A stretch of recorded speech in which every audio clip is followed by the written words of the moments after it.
friends, it's your teen and tween librarian Rebecca, and we're back for another episode of Bedtime Stories. Last episode, they found a human skull!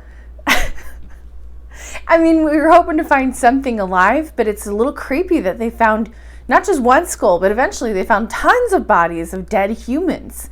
What does that mean? Do they think they'll find actual people alive? They haven't found alive land animals yet, which I think is interesting, and Axel mentioned it in the story. So maybe this next chapter we'll find out what happened to the humans, how did they get there, and why did they die? Let's find out in chapter 39.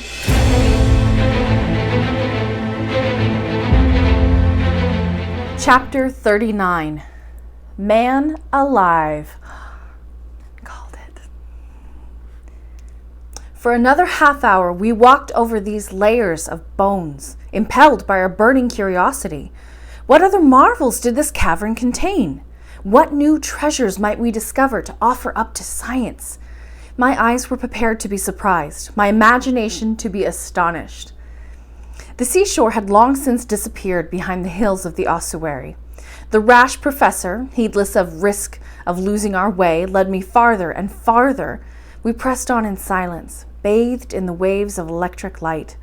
By some phenomenon which I cannot explain, and thanks to its complete diffusion, this light shone uniformly on all the sides of every object.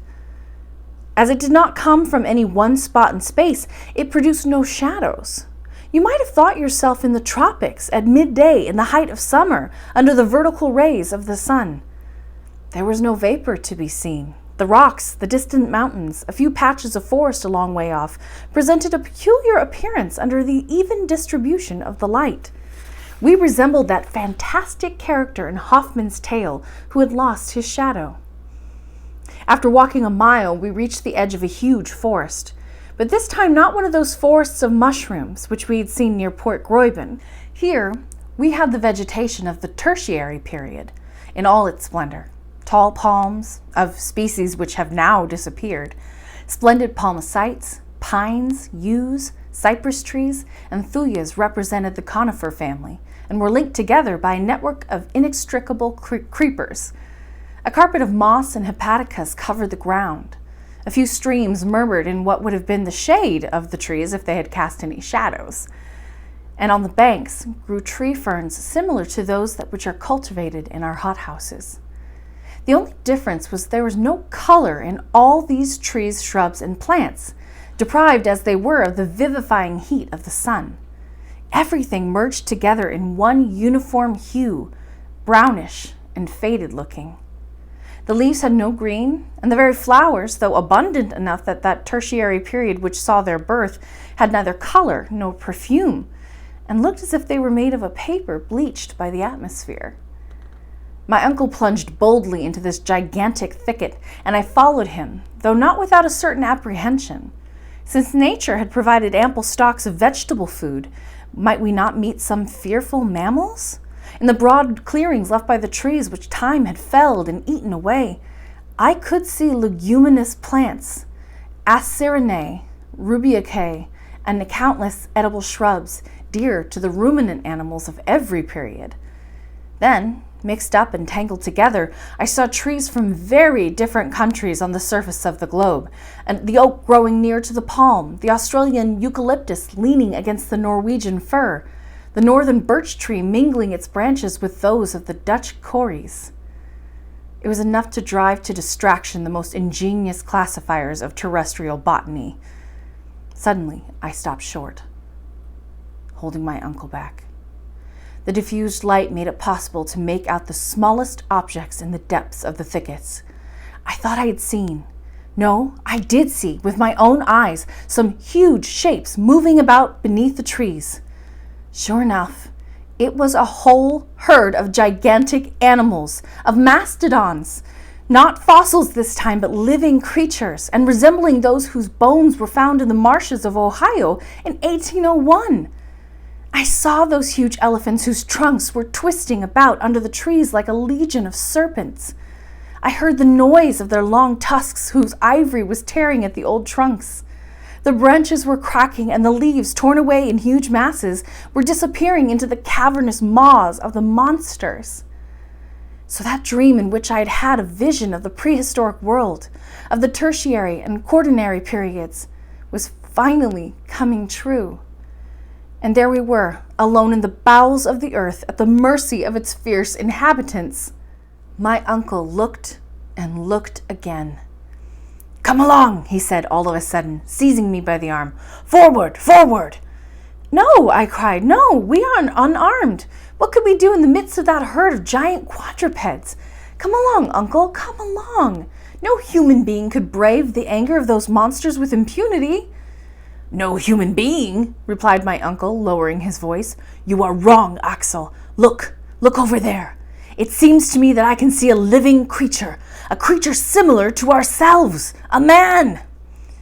I looked, shrugging my shoulders and determined to carry incredulity to its uttermost limits. But however skeptical I tried to be, I had to accept the evidence of my own eyes. For there, less than a quarter of a mile away, leaning against the trunk of an enormous chorus, stood a human being, a Proteus of these subterranean regions, a new son of Neptune, watching over the great herd of mastodons. Immanis pecoris custos, immanior ipse. Yes, indeed, the shepherd was bigger than his flock. This was not something like the fossil creature whose corpse we had found in the ossuary. It was a giant capable of mastering those monsters. He was over 12 feet tall.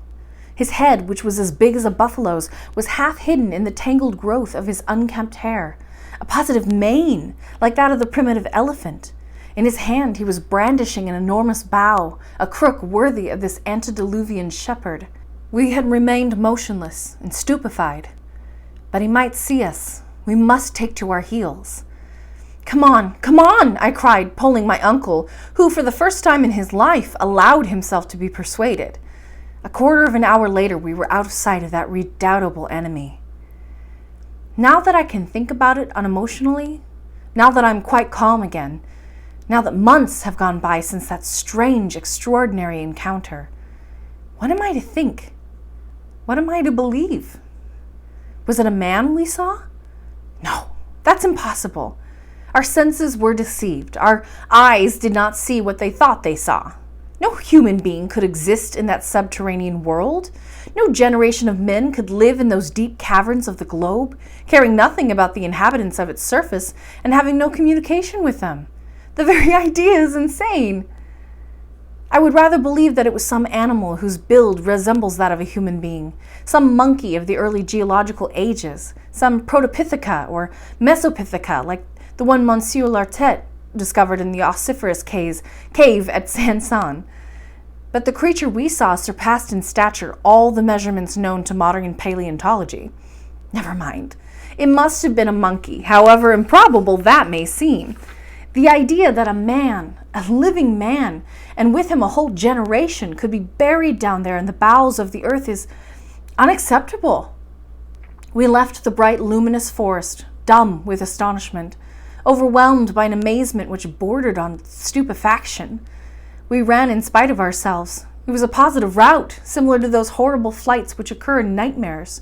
Instinctively, we made our way towards the Liedenbrock Sea, and I cannot say what vagaries my mind would have indulged in if a particular preoccupation had not repeatedly brought me back to practical matters.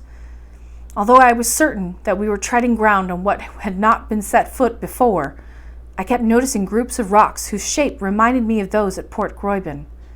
This, of course, seemed to confirm the indication given by the compass that we had involuntarily returned to the north coast of the Liedenbrock Sea. Occasionally, there seemed to be no doubt about it. Hundreds of brooks and waterfalls were tumbling from the projections of the rocks. I thought I recognized the layer of Surterbrand, our faithful Hansbach, and the grotto in which I had returned to life and consciousness. Then, a few paces farther on, the arrangement of the cliffs, the appearance of a stream, or the surprising outline of a rock plunged me back into doubt. I told my uncle about my bewilderment. Like myself, he was undecided. He could not find his bearings in this uniform panorama.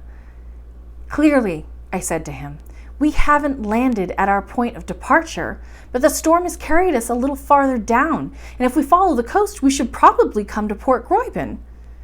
"In that case," said my uncle, "it is no use our continuing with our exploration, and the best thing to do would be return to the raft.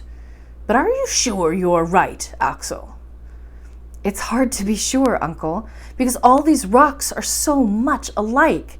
But I think I can recognize the promontory at the foot of which Hans built the raft. We must be near the little port, if indeed this isn't it," I added, examining a creek which I thought looked familiar. "No, Axel, we should at least find our own traces, and I can see nothing." "But I can," I cried, rushing toward an object which was shining on the sand. "What?" "This," I replied, and I showed my uncle a rusty dagger which I had just picked up. "Well, well," he said, "so you had this weapon with you?" "I hadn't, but you—" "Not to my knowledge," said the professor. "I have never had this object of my possession." "Well, that's very strange." "No, Axel, it's perfectly simple. The Icelanders often carry weapons of this kind. This belonged to Hans, and he must have dropped it." I shook my head. Hans had never had that dagger with him. "Did it belong to some antediluvian warrior, then?" I cried. "To a living man, a contemporary of that gigantic shepherd? But no, this isn't a weapon of the Stone Age or even the Iron Age. This blade is steel." My uncle cut short this new train of thought and said in his coldest voice, "Calm down, Axel, and think. This dagger is a 16th century weapon, a real poniard such as a gentleman carried in their belts to give the coup de grace. It neither belongs to you, nor to me, nor to our guide, nor even to the human beings who may inhabit the bowels of the earth." "You mean to say—" "Look, it didn't get twisted like that by plunging into people's throats. Its blade is coated with a layer of rust that is more than a day, a year, or even 100 years old." The professor was getting excited as usual, as he allowed his imagination to run away with him. "Axel," he went on, "we are on the way to a great discovery. This blade has remained on the sand here for 1, 2, 300 years, and has been blunted on the rocks bordering this subterranean sea." "But it didn't get here by itself," I cried. "It didn't twist itself out of shape. Somebody has been here before us." "Yes, a man." "And that man?" "That man has carved his name somewhere with this dagger. He wanted to indicate the way to the center of the earth once more. Let us look around." Tremendously excited, we skirted the high cliff, peering into every fissure which might lead into a gallery. Presently, we reached a place where the beach narrowed. The sea almost came up to the foot of the cliffs, leaving a passage no wider than a couple of yards. Between two projecting rocks, we caught sight of the entrance to a dark tunnel.